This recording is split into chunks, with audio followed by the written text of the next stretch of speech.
Good morning, everybody. I wanted to talk today about the 3 most common type of DOT inspections. Yay, right? Lots of fun. I am sitting here over the weekend. My allergies are killing me, but I decided to try to alleviate my boredom and make a video for you guys. I know I haven't posted one in over a week. I want to talk about the 3 most common type of DOT inspections. You know, when I first started, I was pretty clueless when it come to DOT inspections. And back then, just about everybody was on paper logs, so it was real common to pull into the scale house, somebody be waiting on you. Hey, how you doing? Let me see your logbook. So I had a lot of experience with that right off the bat. Not long after I got off the trainer's truck, I started teaming with a guy, and he had a couple of level 1s while I was teaming with him. I had a couple of level 1s while I was teaming with him.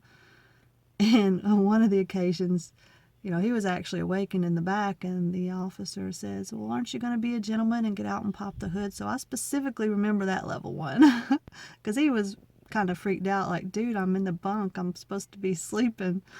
That was pretty funny, but I had a couple level 2s. I had, you know, a lot of experience with the DOT, unfortunately, within the first couple of years I started driving, and I was talking to other drivers who'd been out here 20 years and hadn't been messed with by the DOT as much as I have. So I got some experience right off the bat, and I wanted to talk about that today. So when I first started driving, I was pretty much clueless as to a DOT inspection, other than you don't really want to get one. And it caused a lot of stress. So every time I went through a scale, I was freaked out because I really didn't know what to expect. So we're going to start with the most common and luckily least thorough inspection. Is going to be the level 3. Basically, a level 3 inspection is going to be an inspection of the driver and the driver's documentation. So they're probably going to ask you for such things as your driver's license, your medical card, your permit book, and maybe your logbook. Now, if you're hauling a hazmat load, they're going to ask for documentation on the hazmat load also. Next would be a level 2.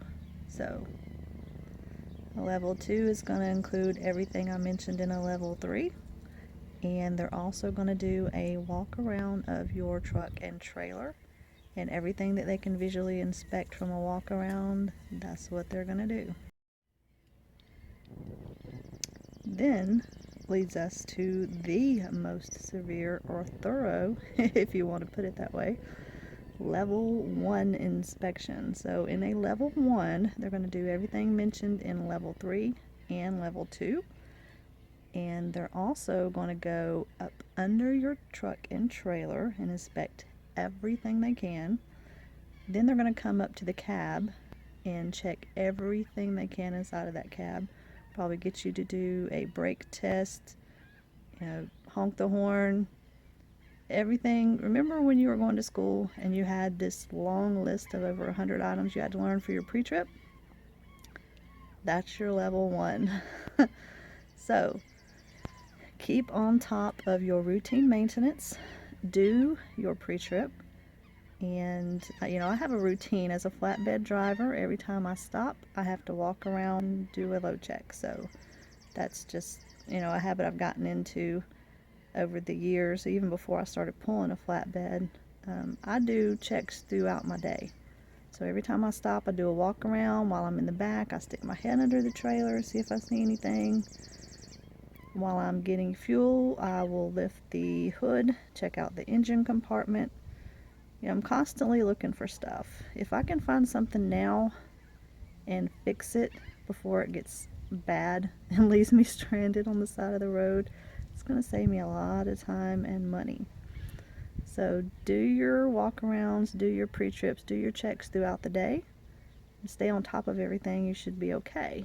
And just remember, the DOT, you they're just people like you and me. They're doing a job. So They're not out there to make your life miserable, although they can very easily do that.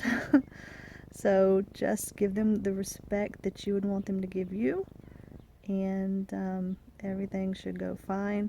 You don't have to be freaked out about going across a way station. It's not that big of a deal. And the longer you drive, the less threatening it's going to be. I've actually learned quite a bit from just talking to the DOT officers and asking them questions. So hopefully this has alleviated some of your stress. If you still have any comments or questions, please comment below. Be safe. Hope to see you out there.